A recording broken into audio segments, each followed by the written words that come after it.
The most famous monument in the world. The pulsating heart of the Roman Empire, where heroes were made and broken. 2,000 years of human drama have left their mark on the stone, brick and mortar of this iconic arena. Underneath the grime are hidden details, coming to light only now, as a controversial renovation project returns the Colosseum to its ancient glory.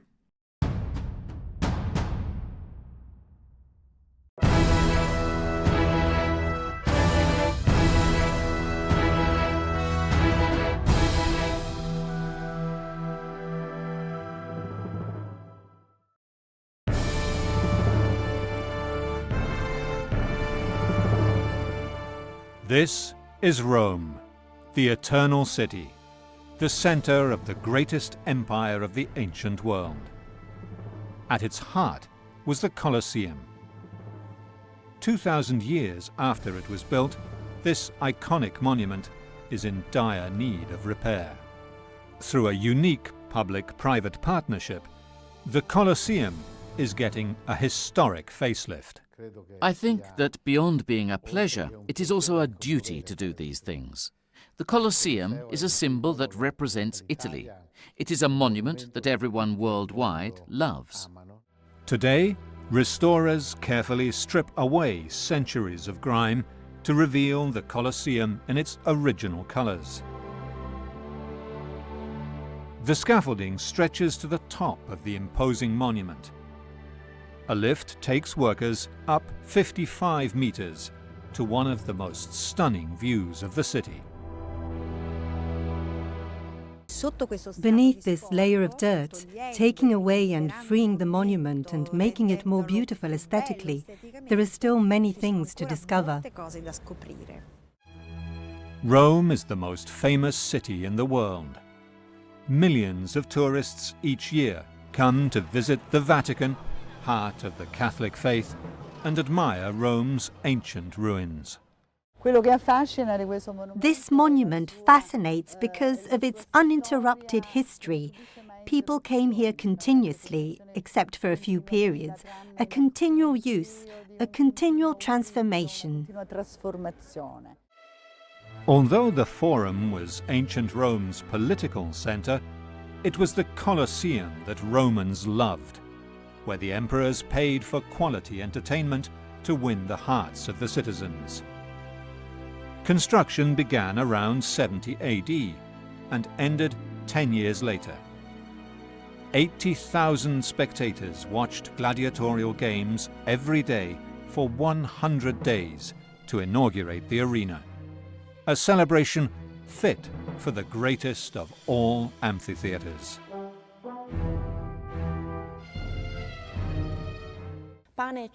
Bread and circuses. Give the people bread and circuses, a full stomach and something to look at. They will never have a revolution. That is something the leaders of Rome understood perfectly. The seismic activity and pollution of a modern city with a population of 6 million is taking its toll on the Colosseum, the tallest building in Rome, apart from the great marble monument to Italian unification in nearby Piazza Venezia.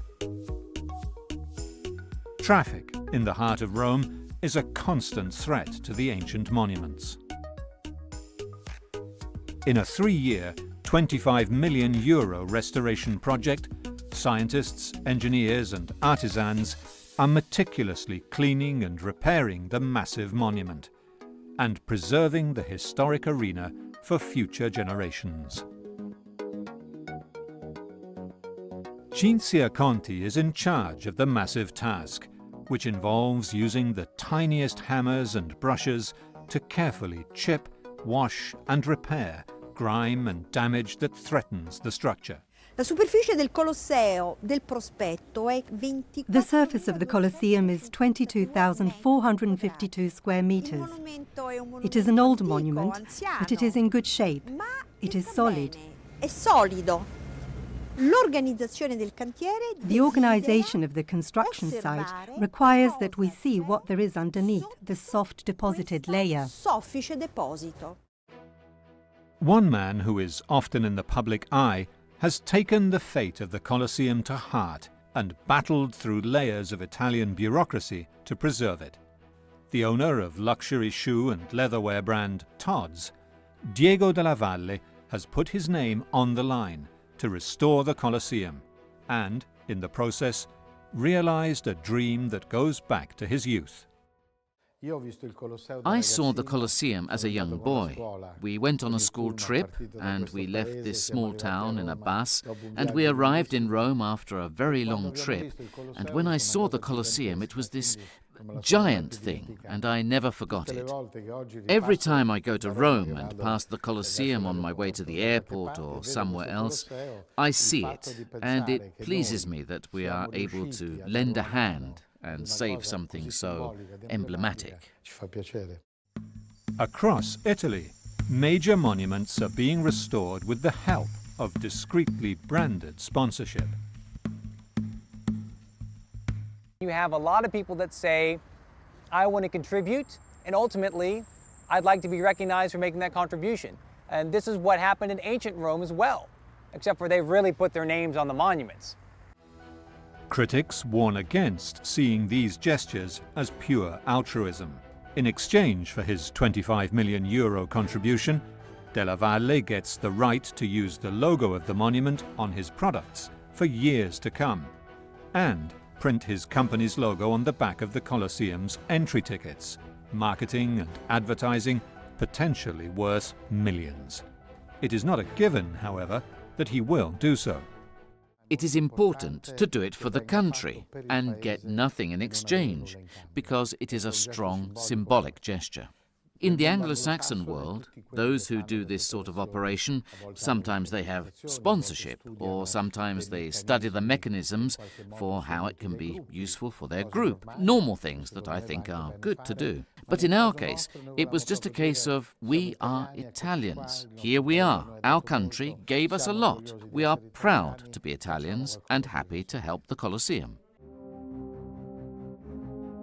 The Colosseum may be the greatest amphitheatre of the Romans, but it was not the first. Gladiatorial combat was held at least 250 years beforehand, in the arenas in Capua and Paestum. The breathtaking amphitheatre of Verona in northern Italy is also older than the Colosseum by 40 years. It has been completely restored and rendered safe for entertainment and public use today.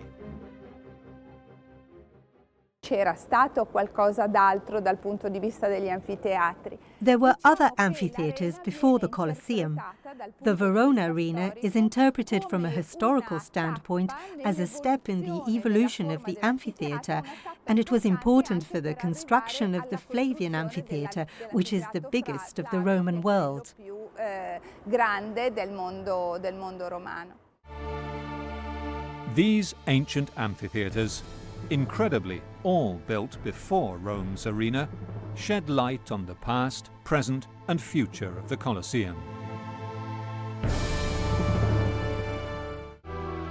The Colosseum undergoes the most comprehensive facelift of its history, using simple yet revolutionary non-invasive techniques. Dr. Darius Arya is the director of the American Institute for Roman Culture and has directed excavations of ancient Rome. How do you clean the Colosseum? Well, right now the exterior is being cleaned with manual labor, elbow grease, but the main factor that's applied is water. Not chemicals, but just water with a nebulizer. And that ultimately is going to loosen up and remove the pollution that's accreted on the surface. Then you're brushing it out. Then you see what kind of consolidation you need to do. Are there chips and cracks? Yes, there are. You fill them in. So ultimately then it's a bigger study, a larger study on the effects of time on the Colosseum. L'acqua non deve essere gettata sulla superficie. The water should not be sprayed on the Colosseum, but rather nebulized. D'acqua che si crea. The mist that is created produces a concentrated humidity that lasts over time, Continua nel tempo. for approximately 4 hours, allowing the layers of dirt to slide down. Scivola via questi strati sovrapposti di sporco. In the sections that have been through the arduous cleaning process, experts are finding amazing architectural details that shed new light on how the Romans used the Colosseum. For the first time, thanks to the scaffolding, restorers can see up close the holes where bronze shields were fixed, as well as traces of the plinths of the marble statues that decorated the facade. Another interesting element emerged on the second and third floors, where we found traces of the places where the statues were that decorated the whole facade.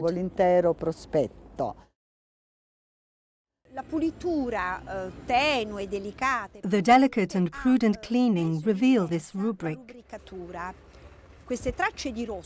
These traces of red were applied in the space inside the number sculpted on every arch. The visitors had access to the 80 archways. Each one had a card to enter. Entry was free. 2,000 years ago, Romans entered through these very same arches to watch the gladiatorial games. Federica Guidi is an archaeologist and expert on the life of the gladiator in ancient Rome, where the emperors had perfected the best way to pacify their public.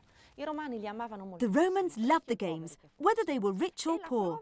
And the proof that they loved them so much, they were passionate about them, and that it was more than just a spectacle, is that the games spread. Not only the gladiatorial games, but games in general, throughout the entire Roman Empire. But the origins of this popular Roman tradition reach back much farther in the annals of history, all the way to the great Greek epic, the Iliad. It is Homer, whoever he was, who for the first time tells us about a series of funeral games that the Greek warriors held to honor one of their fallen comrades, Patroclus. The champions engage in combat, boxing and races, but at the first blood or sign of supremacy of one over the other, the fight or the competition stops. We would see that in Italy, things would be different. Giorgio Franchetti operates a school of gladiators in Rome and is considered an expert in the ancient games. In 264 BC, in a Rome that was at the height of its empire, in great territorial, commercial and military expansion, Titus Livy and Valerius Maximus, the great Roman historians, tell us that the funeral of an important politician, Julius Pera, was celebrated in the cattle market, and his children decided to honor his funeral pyre by having 3 couples of gladiators fight. And this was the first evidence of gladiatorial combat in Rome. Gladiatorial combat to the death increased in popularity exponentially. Every time a great Roman died, more and more elaborate funeral rites, games, and spectacles were organized. As the games became more important and became an event that the public followed and looked forward to, the organization became more and more expensive. Also, because it became an important investment for all those who wanted to embark on a political career. They were a good electoral campaign investment.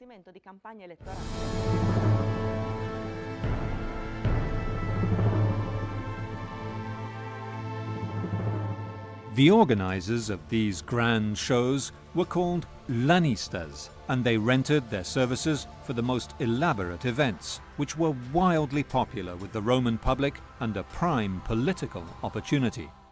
In 46 BC, Julius Caesar, to inaugurate his forum, Caesar's Forum, employed 320 gladiatorial pairs, though obviously there is no funeral to celebrate, and by now they had completely forgotten about the sacred funerary aspects of this ritual. The greater the enthusiasm for this bloodthirsty spectacle, the more need there was to create adequate urban spaces for such games. Rome did not yet have a place for permanent games, and constantly had to erect costly wooden seating. It was not possible in the late Republican period to keep the structures for public entertainment standing. They had to be dismantled, and there was a reason. because they could be places of assembly of many people and therefore dangerous. Though the thriving cities of Capua and Pompeii already had permanent arenas, senators and consuls in Rome were hesitant to allow too many gladiators in the city at once. Caesar himself at a certain point, Julius Caesar, had 5,000 gladiators, and they told him, you can't keep them in Rome, so he moved them to Capua, to the training grounds of Capua. But Capua is very close to Rome. This is the ancient Etruscan city of Capua, second only to Rome and Carthage in strategic importance at the time, and connected directly to Rome with the most important military highway, called the Via Appia. Here, for the first time, the two semicircles of a theatre were built facing each other around a central, sand-covered stage. In Latin, arena means sand. Ida Gennarelli is the director of the archaeological site that houses the remains of Italy's most ancient amphitheatre, the second largest after the Colosseum.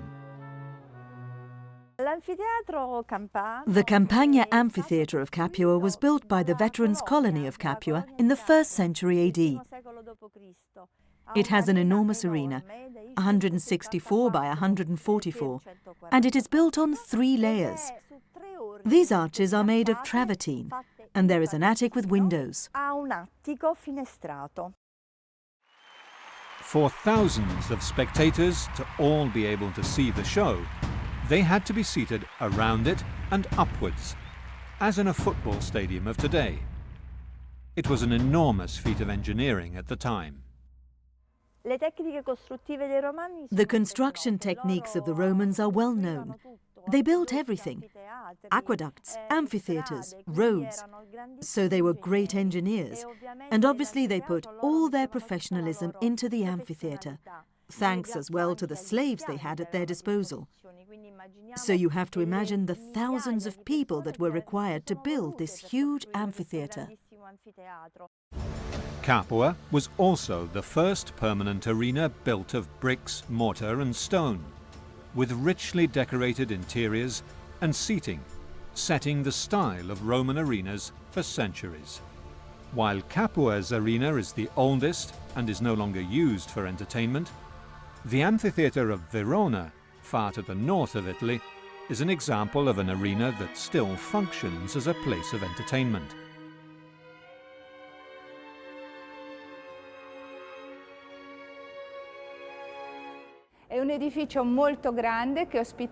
It is a very large structure that held up to 30,000 spectators that staged great events, both gladiator against gladiator, but mostly gladiator against animal, either ferocious or exotic.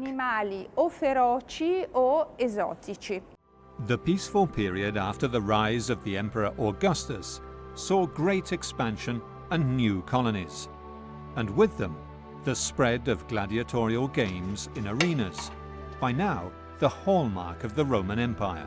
These epigraphs tell the stories of famous Roman gladiators, citing them even by name.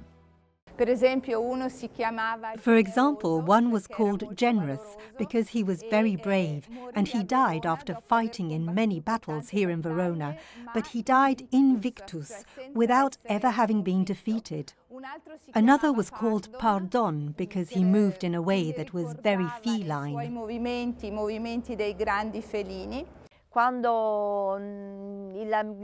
When the gladiator lost, there was this sign on the part of the magistrate or the emperor, and the gladiator would be killed.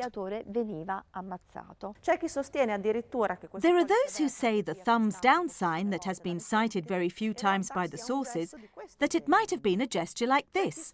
Or there are those who say that the thumb went like this for the sign of the slitting of the throat of the gladiator.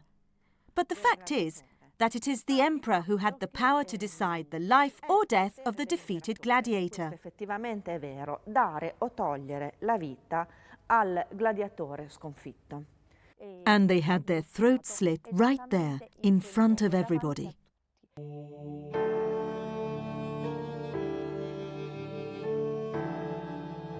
The amphitheatre also had entrances for the different social classes, as well as separate doors for the winners and losers. The two entrances of the arena were the two main doors.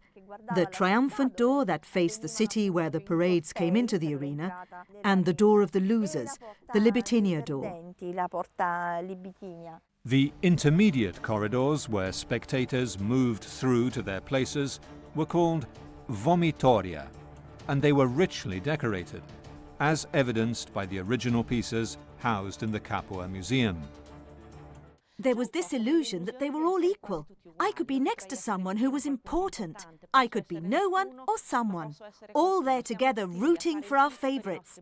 It was a great social equaliser, but only apparently, because when the show was over, everyone went back to being what they were before. Under the early empire, only certain officers could organise games, at their own expense. The number of gladiators was limited to 120 per exhibition, except, of course, those promoted by the emperor, who could do what he liked.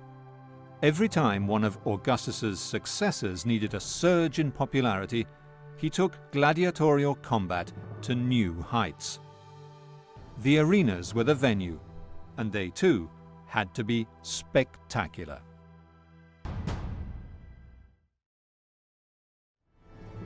The Colosseum is still standing today, but centuries of grime have taken their toll. The painstaking renovation work is revealing the original colour of the Colosseum, as it might have looked to the Romans who 2,000 years ago attended the first gladiatorial combat here.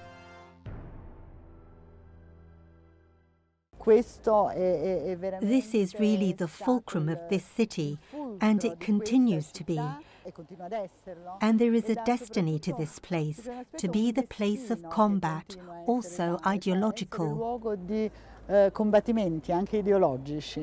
Indeed, there is fierce debate over how to regulate private sponsorship of national heritage sites. In this case, the most famous monument in the world. It needed to be restored. The mayor of Rome called me and asked for help, and we made ourselves available, and we are very proud to do it. 2 years and several culture ministers after the initial proposal, renovation finally got off the ground in 2014, but not without obstacles. Worries? Frustration? No. Displeasure at seeing that sometimes small men put at risk the reputation of something so important for the prestige of the country, but not a big deal. Small men, small problems. 2,000 years ago, the Emperor Vespasian set out to build the greatest amphitheatre of all time, a place where enthusiastic crowds were treated to the gory spectacle of duels to the death and the merciless massacre of wild animals. The massacre was most of all of animals, so much so that even Cicero in the second half of the 1st century BC complained that in the Orient they were having trouble finding panthers. This is the sign of how much the wild animals were almost going extinct. But exactly who were the gladiators? In the beginning, it was prisoners of war who entertained the Roman public in the arena. It is not by chance that the first armour gladiators wore were called Samnite, Gallic and Thracian, named after the enemies of Rome. Each type of gladiator could be recognized in the amphitheatre from afar by their helmet and armour. This is a typical Thracian helmet. It is perfectly recognizable by this crest that ends in an animal head, unique and special to the Thracian helmet. They were prisoners of war, criminals. Some even volunteered. They were desperate Romans who signed contracts that were legally binding and of set duration in hopes of fighting their way out of debt despite becoming social outcasts. But they were also famous.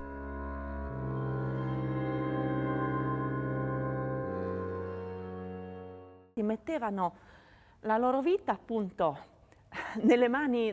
They put their lives at risk in combat, and in exchange, they received ambivalent sentiment, a feeling of formal disgust. Oh my God, how disgusting it is to become a gladiator! How horrible! But in fact, we know that gladiators were heroes. They were looked up to like today's football stars, like today's celebrities. So on the one side, they were despised and disapproved of as men who sold themselves. On the other hand, there was admiration. There is this ambivalence that is constant in the games of the Romans. C'è un'ambivalenza che accompagna tutta la storia romana dei giochi. The fact is, they became slaves, even if they were free men. It was viewed as being wrong. In fact, as soon as they entered as new recruits and were brought into the training grounds that would embrace them as new athletes for a month, 3 months, 5 months, however long they were under contract for, the first thing that was done to them is they were whipped. Dentro l'arena. In the arena, you are a hero. In the arena, all eyes are on you. But outside, you are a slave. In the end, you are someone luring yourself for money and doing something degrading. Abbassando se stesso, in qualche maniera fa qualcosa di degradante. Their popularity was undeniable, especially, it is said, among the high society Roman women who attended the games. The gladiators were strong, athletic, and, according to legend, very desirable. The women desired them. They thought they were beautiful. The high society women from good families ran away from home for them. In the training grounds of Pompeii, they found, among all these male skeletons, a skeleton of a woman. They say she was a rich matron who had paid to come to see her favourite gladiator, something that was documented. There are those who say with a smile, in any case, she died happy. Roman matrons dumped their husbands and children and boarded a ship with a group of itinerant gladiators. But gladiators were not just male. Female slaves and prisoners also fought. The gladiator women weren't allowed to fight as equals, though. They were made to fight over the lunch hour with the dwarves and the others, while the spectators waited for the real entertainment, the real protagonists, the men. Despite the fame and fortune some might achieve, most gladiators' lives were hard and dangerous. As the gladiators became celebrities, the men who managed them became rich and powerful. These manager agents were called lanistas. Until the time of the Emperor Domitian, they invested in and trained whole gladiatorial teams. A good lanista, a good manager, is one who knew how to read the human qualities he had in front of him. You are skinny and fast. You will be a retiarius, armed lightly with a trident and a net. You are big and muscular. I will make you a Thracian. I will turn you into a Mamilian, heavily armed but able to sustain frontal assaults. Ma in grado di sostenere degli assalti frontali molto forti. The gladiators were assessed, fed a rich diet, and then specially trained, not always with real arms, however. The scene was far different in front of the Roman public inside the arena, where gladiators were outfitted for each type of battle or game. These are called clemides, these high ones, but there were other shapes too. For example, these that were called ocrias. So many kinds of swords and shields, all of different sizes and each to be given to a specific gladiator. Training involved using wooden swords, such as these, the ludis, because they were considered safe weapons. They couldn't cause wounds. And also because, let's not forget, that these people weren't the creme de la creme. So leaving them with weapons at their disposal was not the wisest choice. The Spartacus revolt, however, showed just how vulnerable society could be to these professional mercenaries. Spartacus was an ex-soldier from the Roman legions who was condemned to slavery and retained to become a gladiator here at the gladiator school of Capua. In 73 BC, he led a slave uprising against the Roman Republic, which quickly spread across the entire south of Italy. It took 2 years for the Senate to take the problem of the rebellious gladiators of Capua seriously, because they tended to underestimate them, so as not to give them the satisfaction of sending the best legions against them, because it would mean admitting they were stronger than they should have been. But they were.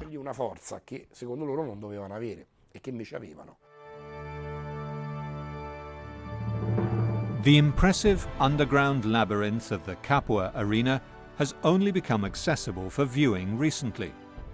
This is where gladiators and animals were kept before entering the arena. Trapdoors and elevators allowed scenery and animals to be lifted onto the wooden stage, which was covered in sand. Here, doctors would stitch up wounded gladiators. The smell of death infested the tiny corridors. Canals of water ran underneath to wash away the blood and waste. These were the cellars. This is where they managed the stage machinery to marvel the public. Trapdoors, pulleys and planks, where the beasts, gladiators, machines, rocks, everything that could enthrall the Roman public was brought onto the stage. However, not all combat was to the death. It was in the Lannista's interest to keep the gladiators alive as long as possible.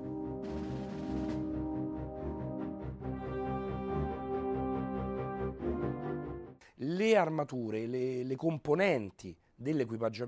armour and the components of the equipment were always studied to balance the offence and the defence so that the combat would last as long as possible. Not just the emperors and magistrates decided the fate of the gladiators, but also the Lannistas, who acted as referees in the games. Frescoes and epigraphs of ancient gladiatorial rites recall there was often pressure from the public to spare popular gladiators' lives. It would be crazy to go and kill a gladiator, a favourite of the crowds, when the crowd is asking for the gladiator's life to be spared. Today, the only form of fight to the death still practiced is the bullfight, a spectacle that still thrives in Spain and the Spanish-speaking world. Behind the scenes, the younger toreros prepare their magnificent clothes, called traje de luz, or robes of light, while the more senior matador prepares mentally to kill the bull. It is an ancient rite, and not without risk, both for the toreros, the picadors, and of course, the matador. The killing technique is the gauge of the matador's value, just as the ancient Romans judged the valor of a gladiator by his capacity to escape and deliver death. The arenas of 2,000 years ago guaranteed a unique form of entertainment, a magnificent show with complex scenery, exotic animals, music, and often an unforgettable bloodbath. Rome, however, was the last city to get its own arena, and building it was a special feat of engineering. The construction of the Colosseum was an enormous undertaking. There were already several large amphitheaters being built throughout Italy at the time, but this one had to be the biggest, this one had to be the best. Building this mega arena in the very heart of Rome was more than a triumph of engineering. It was an astute political ploy on the part of an ambitious dynasty of emperors who took the Roman Empire to new heights of power.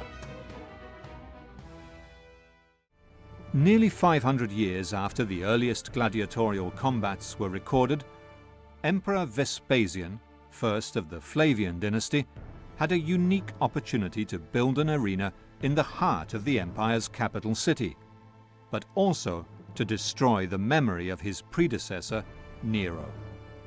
The city's geography favored his plan, The Rome of Julius Caesar and Augustus expanded fast and chaotically, and in 64 AD, a great fire burned nearly a quarter of the city to the ground. Although Nero has been both blamed for the disaster and accused of infamously fiddling while Rome burns for being at the theatre during the fire, other reports have him participating in the relief effort and actually paying for the reconstruction of the housing. The history books, the successors, aren't very kind, and so we have a rather stilted image of Nero.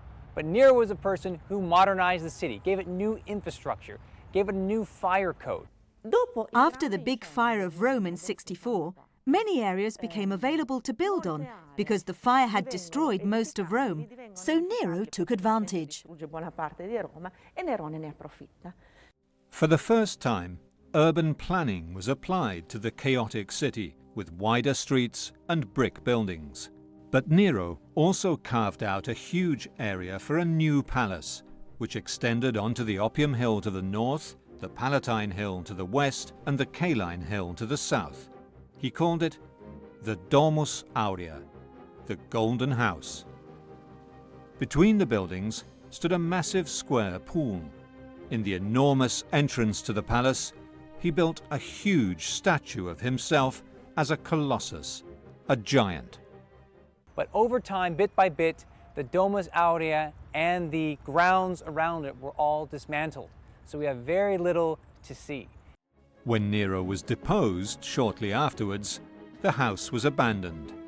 And to further destroy any trace of their predecessor, successive emperors built on top of it.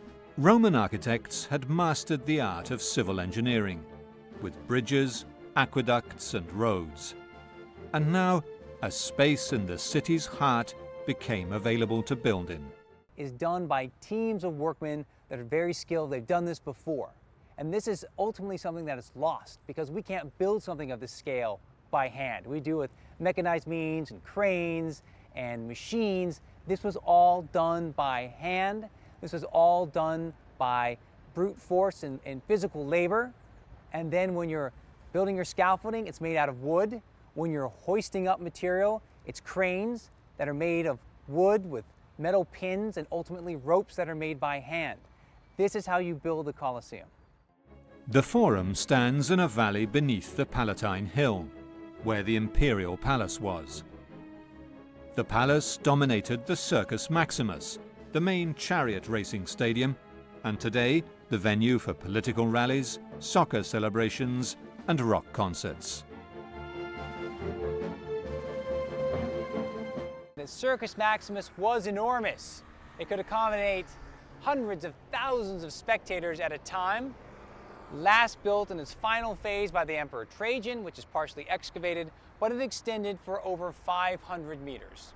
Overlooking the Circus Maximus were the spectacular emperors' palaces, from where they had the best view of the entertainment and could interact with the Roman public below.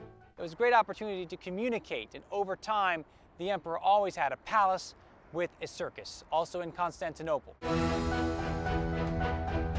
To the west of the palace was Nero's pool, which was to become the site of the Colosseum. Vespasian found the coffers of Rome empty and turned to a shocking expedient to fill them again. He made Romans pay to use the public urinals. And he was rather practical. So you can imagine, for example, when he says, let's tax the public lavatories, so that if you're going to the bathroom, you got to pay a fee. This is the kind of practical benefits that he is all about. A lot of people don't really agree with that at the time, but he says, you know what? This is what we have to do. Every single penny makes sense. When his children complained and said, "My God, Dad, no, but why? It's disgraceful. But you can't put a tax on urinals. It is scandalous." Vespasian took a sesterces, a coin, and threw it at his son and said, "Non olet. It doesn't smell." Nero's artificial lake was the perfect foundation for Rome's new amphitheatre, and work began in 70 AD to build the arena the imperial capital deserved. At the foot of Vespasian's residence, and a stone's throw from the Forum. Before the Colosseum, you have a long history of various locations in Rome used for gladiatorial spectacles. The earliest documented use is in the Forum Boarium of the cattle market in 264 BC. But ultimately, through the Republic, it's really in the Roman Forum itself that you have the occasional games held temporarily. Vespasian understood perfectly that the right time had come to build something really big. Think about a work site the size of the Colosseum, how many jobs it gave, the demolishing of the area, the recovery of the pool for building, the building materials transported there. The stone used to build the Colosseum is travertine, an ancient type of limestone rock formed hundreds of thousands of years ago from the calcium carbonate deposits of ancient sulfur warm springs. As the climate changed and the springs dried up, travertine was left behind. Its special qualities made it perfect for the grand monuments of ancient Rome. Travertine geologically has holes, which are technically called vacuoles. They are resistant to water. They do not absorb water. They can hold water like a glass, but the water remains. This is extraordinary. Here is the limestone, as if we were in a cave with stalactites and stalagmites. It helps you understand that the hole is rich with limestone, so it cannot absorb water. These quarries in the hills of Tivoli near Rome have been providing the raw material for buildings and statues since the very earliest times. Until very recently, travertine was almost exclusively quarried in Italy. Today it is mined worldwide, but Italy has been perfecting the extraction process for 2,000 years. Alessandro Dandini da Silva works in Fratelli Pacifici quarries, one of the largest travertine quarries in Italy. There are other quarries in the world, Mexico, China and Turkey, our biggest competitor in Europe. But here in Italy we have the highest capacity for extraction, and nobody has been able to do it quite as well. The principal area in Italy is Tivoli, the same place that the Romans quarried stone for the Colosseum and the other monuments of Rome more than 2,000 years ago. Although travertine looks porous, it is also extremely hard and polishes up to look like marble, although its chemical constitution is more like limestone. The qualities of this stone are its easy working characteristics and strength as a construction material. It is an extremely solid stone, but at the same time not very hard to work, like, for example, marble. We can say with certainty that the surface of the Colosseum was like this. The surface was left rough and grainy on purpose. This was a monument for the public, for spectacles, games, so the surface had this roughness, while the monuments made for the emperor or dedicated to the gods were made of marble, smooth, shiny, and reflective of the sun. But how exactly did the Romans mine and cut the travertine and then transport the massive blocks of stone to the Colosseum construction site in the heart of Rome? The Romans had the quarry near the Aniene River, which was convenient because they loaded the travertine blocks onto boats that could be floated all the way down to Rome. The first challenge the Roman engineers faced was to get the building materials to the construction site, which in itself was a massive transport operation. From the Tiber River, the stone had to be moved to the heart of the city, where at last Vespasian's grand plan could be put into action.